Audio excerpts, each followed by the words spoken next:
Hey guys, this is Austin. So you've probably seen a lot of tech under videos. So all of the tech I'm going to take a look at, 5 items in total, cost less than $30. The twist is, I have no idea if any of it is remotely good. This is the ZTE Maven 2. How much is this? $30. $30 exactly. Okay, all right. So this guy is rocking Android Marshmallow 6.0.1, which is only like 2 years old, so not that bad, I guess. 8 gigs of storage, a 5-inch touchscreen, which actually looks like a pretty decent size for 30 bucks. You know, it always surprises me how much you can get for so cheap, especially when it comes to smartphones. So last year, I spent a little while with a $20 smartphone, and while it probably was not as good as this, it was kind of usable. It's definitely plasticky. Although to be fair, it doesn't have the battery in it yet, so that might help a little bit. The first thing that jumps out to me is that the screen actually is pretty decent. So yes, it's definitely low resolution, but it gets pretty bright. And that same thing goes for the build quality. It's not perfect, it definitely is very plasticky, but it feels reasonably sturdy. Okay, yeah, that's a lot of bloatware. Get a shot of Savage Kenny. Oh wait, no, we gotta switch over to fun mode. Oh, it totally worked! So it'll actually take the picture when you smiled. That's actually kind of cool. All right, I'll give him that. Okay. He won't stop taking pictures of me, okay. All right, so we're recording. This is the 720p video. Ken, you're looking not as savage as usual.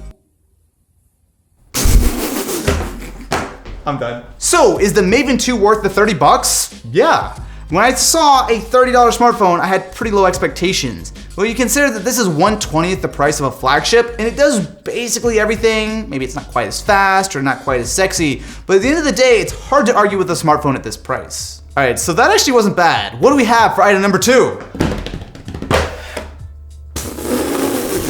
The Roku Express. So for reference, this is about $5 cheaper than a Chromecast.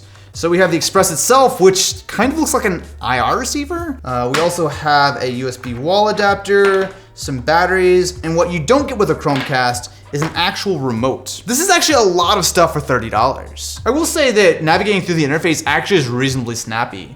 It's a little bit of a different thing than a Chromecast because that really does rely on you casting things from like a phone or a computer or something, whereas this is more meant to be used with the remote and as a proper streaming box. This totally works.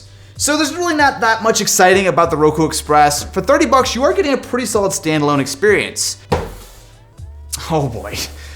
The mini wired controller for Xbox One and Windows. To be fair, I have not used a third-party controller for a console since like the PlayStation 2 days, but this just looks really cheap. Oh boy, that's some shiny plastic. Oh, it's a wired controller. Okay, I guess that makes sense. Putting the mini controller side by side with the full-sized one, it actually isn't a huge difference in size. It's a little bit smaller, but what really jumps out to me is that this doesn't feel that bad. So the glossy plastic definitely looks super cheap, but having the textured finish on the back actually feels pretty nice. And more importantly, it feels like a solid controller. So there's really no flex in it, maybe just a little bit if I really torque it. That is a lot of auto aim. The controller itself feels pretty good. It definitely is a little different from the normal Xbox One controller, and for $20 less, I don't know if the difference is really going to be worth it. Maybe if you're just playing on PC and you don't care about a wireless option, it's fine. You even do have the impulse triggers, and you also have the depth. That's more important. You have the depth. The Corsair Qatar FPS and MOBA gaming mouse. Another $30.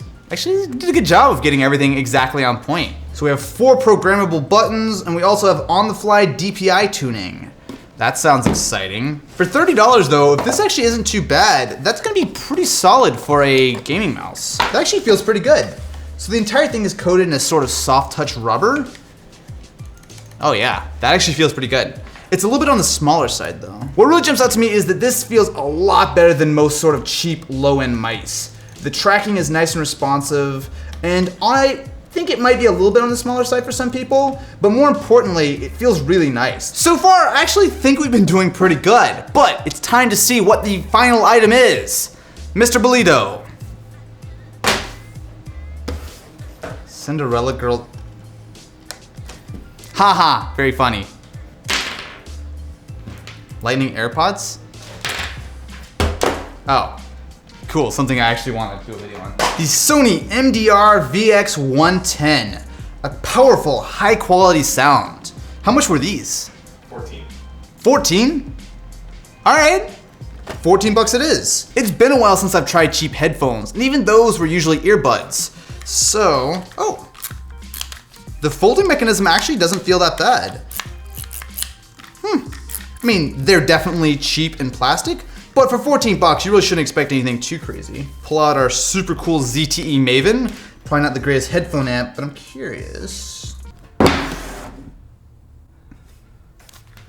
What? A bag of Doritos? What? Why does that smell so bad? Wait, what are these? A USB cable and some really terrible headphones? Wait, what is this?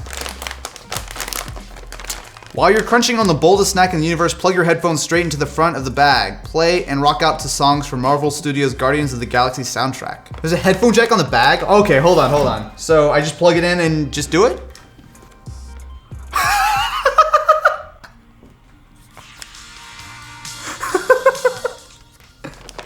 Where did you get this bag? Oh, this is the Ken and Jimmy special, huh? Oh yeah. All right, that's actually cool.